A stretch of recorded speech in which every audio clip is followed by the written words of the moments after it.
Simran Kaur. You're watching eSpotlight, a program brought to you by Golden Jubilee Center for Entrepreneurship and Innovation. Today I have with me a tech enthusiast, somebody who started teaching computer programming just when he was in grade 11 and is right now the director at Amritsar Swadeshi Woolen Mills, Mr. Sachin Khanna. We're so glad and happy to have you with us, sir. Thank you. And I'm pretty sure that your journey is going to open a lot of doors to the motivation that entrepreneurs seek in today's time. Well, I've read about you, and your journey speaks a lot about different roads. Yeah.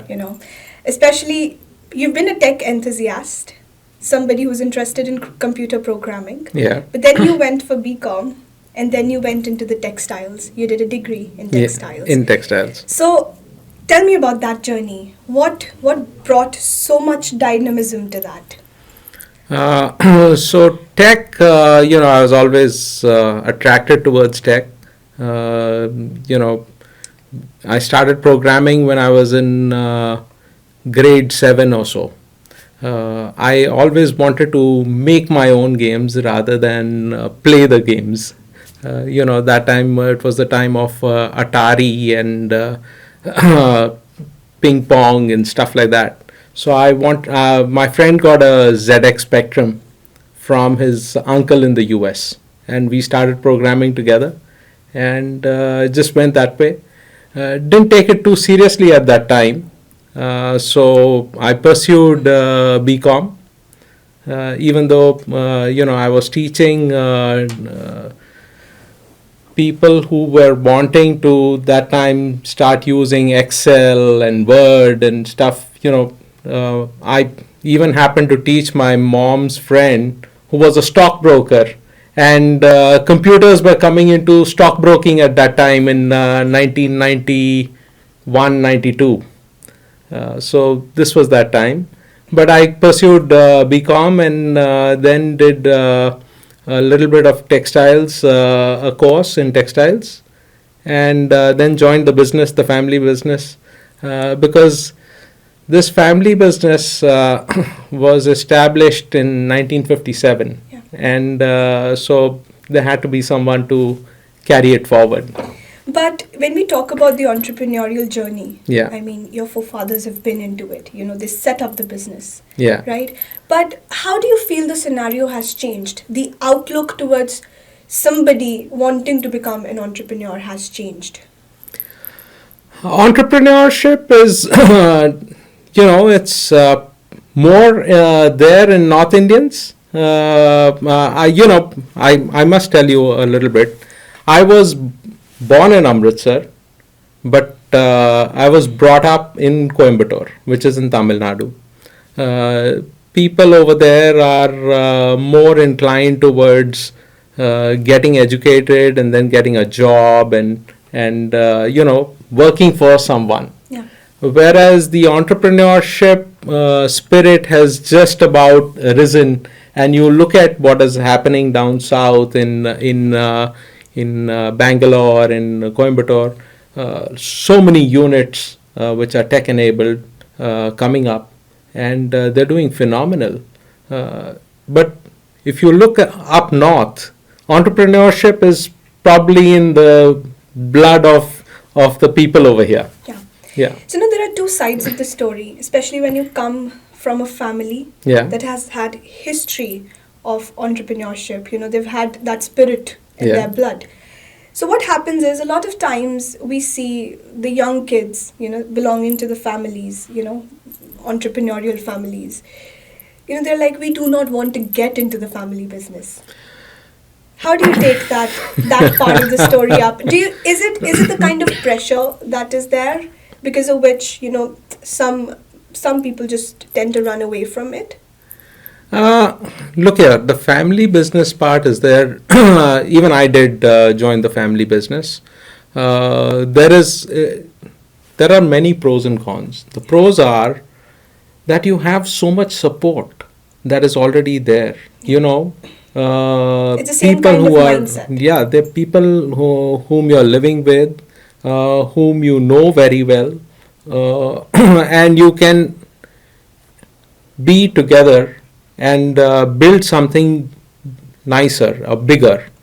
When you're on your own, it becomes difficult. You need support. I know of people who've tried to build something, and then somebody's like their people who are working for them, they've robbed, they've stolen from them. Yeah. So, but that kind of support is there when there is family, support. If there is family support, there are more people, members from the family who are working together. You work towards a common goal, and of course, you will not get to do exactly what you want to do, but as a group, you will get to go in this direction, and you get perspective from other people's perspective. Yeah. It's not, that your perspective is always right. Other people's perspective is also there, yeah. Which helps you rethink on what you're doing. Yeah. But when you're working in an environment where it's not your family, yeah, I think it's easier to take blunt decisions sometimes. But when you're in a family business, and especially yeah. taking up what you said, yeah. there could be difference of opinion. Yeah. How to deal with that? Because a lot of times, there's this pressure of saying yes. Yes to everything. But when you're in family business, you have to take things professionally. Yes. Do you think we have that culture here where we can work that out? So that culture depends totally on you, how you build it within your family. You look at some of the family businesses that have gone professional. At one point of time, Reliance was a family business. Yeah. Today, they are the largest professional organization over here. Yeah. There are, we don't need to go very far. You go to Ludhiana, look at the Oswals, the Vardhaman group. They're fantastic. They're doing phenomenal work over there. Mm-hmm. And they are professionally managed. Yeah. Yeah. So your family migrated from Pakistan to India back in 1947. Absolutely. And my family migrated from there as well. Yeah. So we grew up listening to those stories, yeah. what happened and how but we did not experience it firsthand. Yeah. But what sense does that inculcate in you when you hear those stories, and how has that made your entrepreneurial journey better? So I've heard of the tough times that our family faced. When they left everything behind. They literally had nothing. They were on the roads. My grandfather, he said that this thing of India and Pakistan is not going to be there. There's going to be no India and Pakistan. It's a very funny sort of a situation, which is not going to really happen in the future.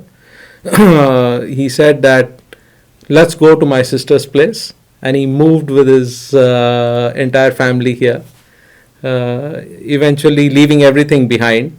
He was a textile merchant. He used to deal in cloth over there and in the Anarkali Bazaar in Lahore. He had over 200 houses which he had given on rent because, you earned money and you didn't have anything to spend. So he built a new house every year, and he kept giving them on rent. But everything was left behind. Moved here with nothing. And in 1957, there was a public auction in which, people who had come from Lahore or from Pakistan to India, they could take part in that. And this was the factory, Amritsar Swadeshi Woolen Mills, was a evacuee property. And it was up for public auction. It was in the name of Amritsar Swadeshi Woolen Mills Private Limited. And we took it over in 1957 in the public auction. Right. Yeah. So do you think that their generation was better at taking failures than the generation that we have today? Do you think there is this generation differences that exist? Because in today's time, we have, accessibility to the tech. We have so many different ways to go on. It has become easier, I would say. But at the same time, there's a lot of complaining that we hear sometimes. An entrepreneurial journey is about, you don't know how many times you're going to fail.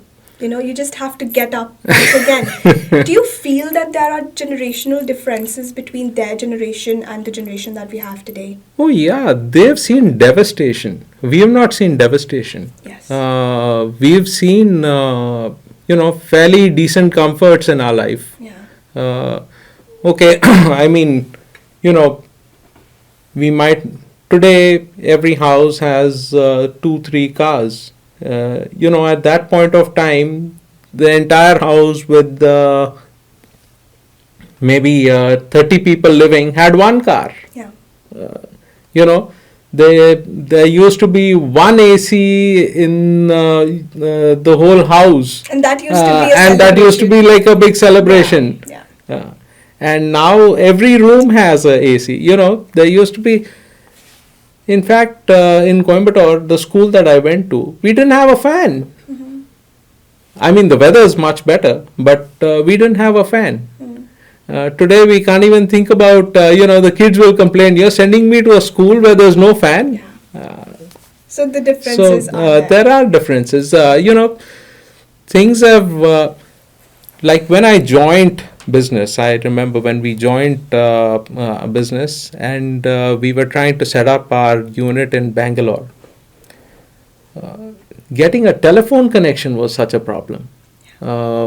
We had only the Bharat Sanchar Nigam Limited, and BSNL. We had to go there and pay 20,000 rupees as Tatkal fees just to get a connection. Mm-hmm. And yet they took 4 months to see the feasibility and give us a telephone connection, and that's a basic thing to start your business.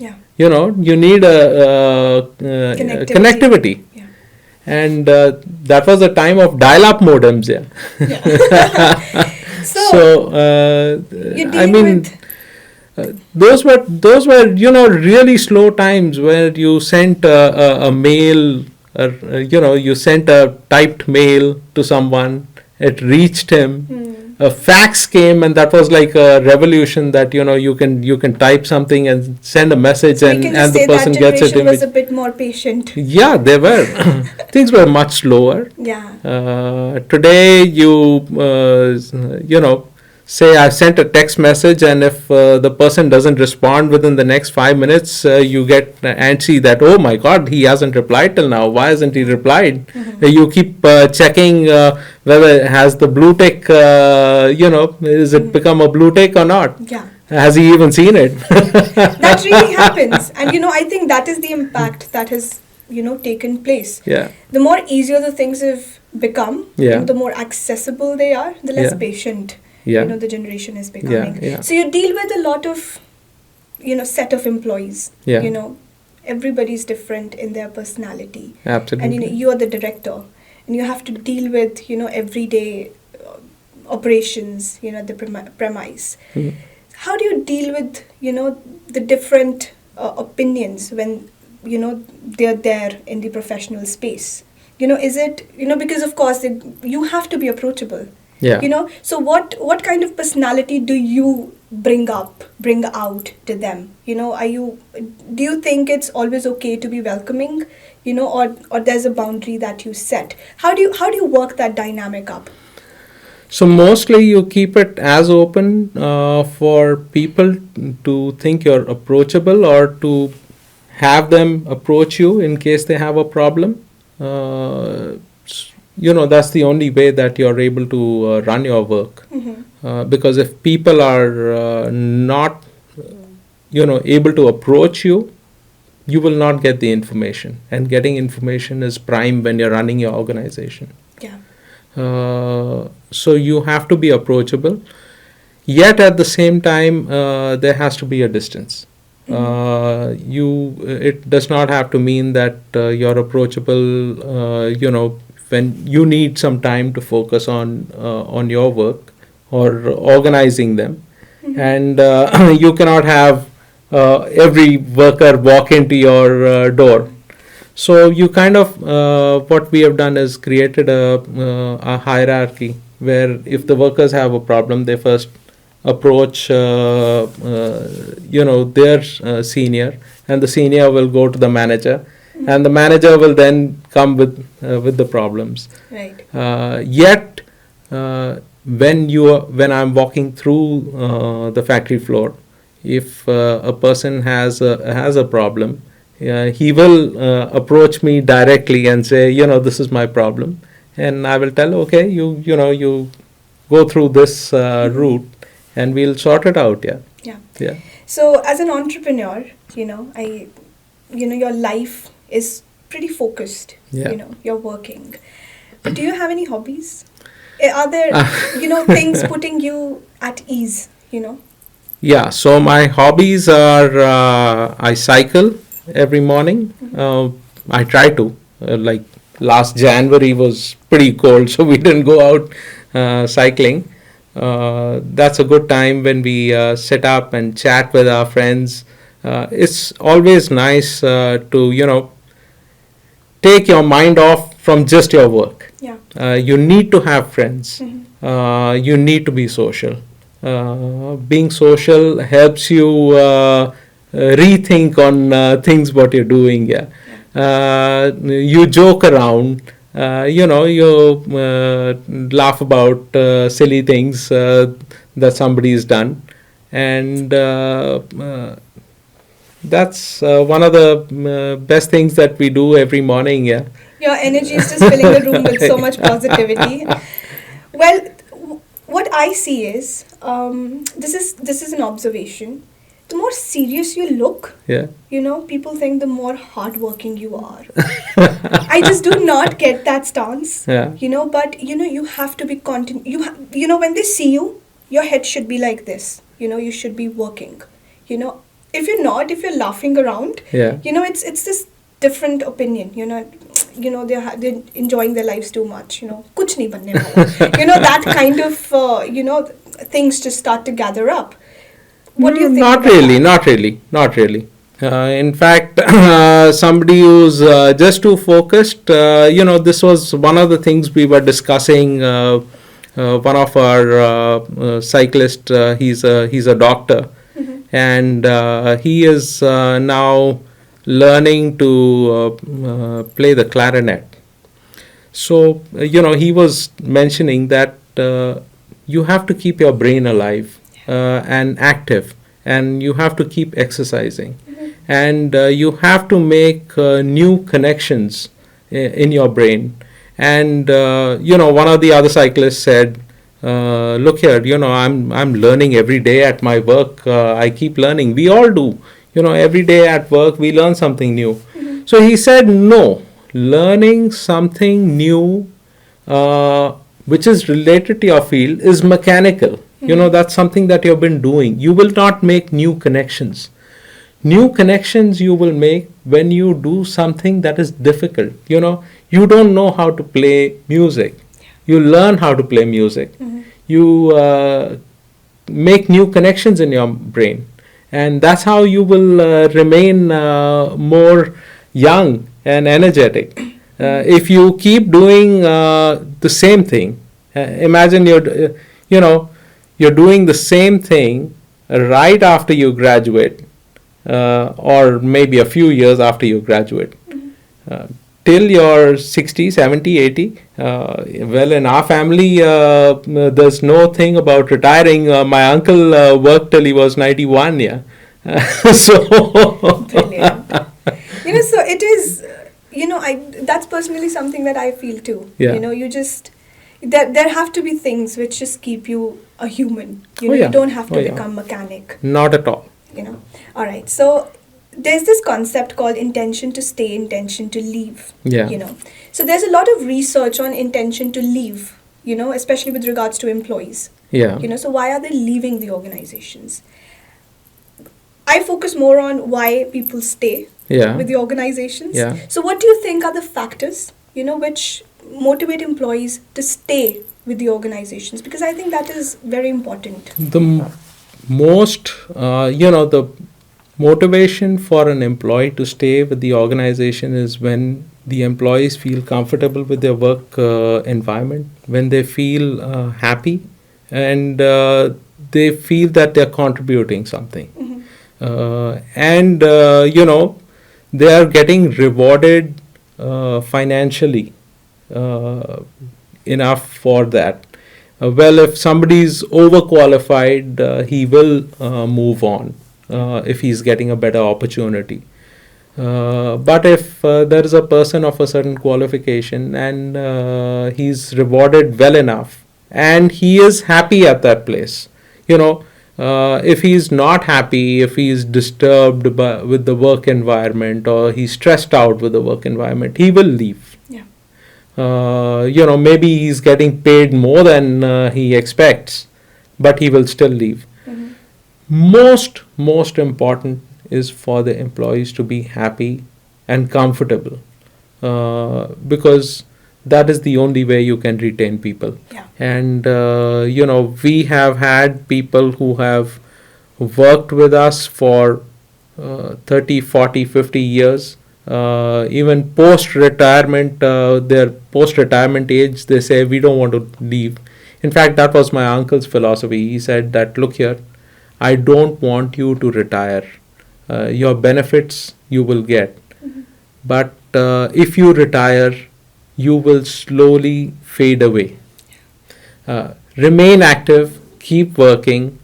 Even if you're not able to do what you could do earlier, doesn't matter. Keep working. He never wanted anyone to retire.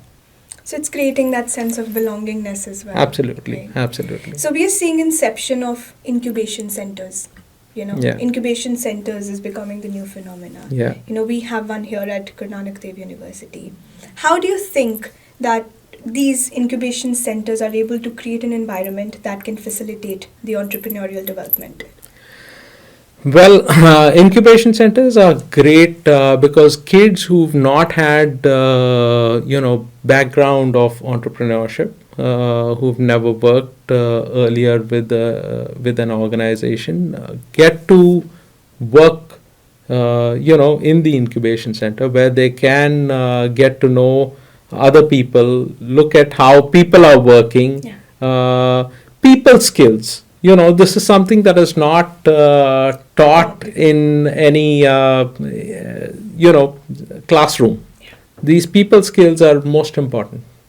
So that is what you learn in an incubation center. Yeah. I'm pretty sure that whoever is going to listen to this interview, the energy and the positivity that you radiate through your words and your experiences is definitely going to reach all the entrepreneurs and going to motivate them. So if there's any message that you want to give to the entrepreneurs, budding entrepreneurs especially, who are going to be watching this interview, all yours. So my only message is, keep innovating. Don't think that this is your limitation. Try to break what the limits are. Try to do something new. If somebody says this is not possible, at least give your best shot at trying to prove that yes, this is possible. That's it. I think these are the only things that I can say. Thank you so much for being here, and I'm pretty sure it's going to reach the heirs which are going to be motivated. People are going to take your words, because I personally feel that even if you're speaking in a room with 100 people, your words reaching one person can change this one person's life, and that is enough of our life's goal. Absolutely. Thank you so much for joining in. Thank you so much for watching. We'll be coming with more interviews here at eSpotlight. Stay tuned.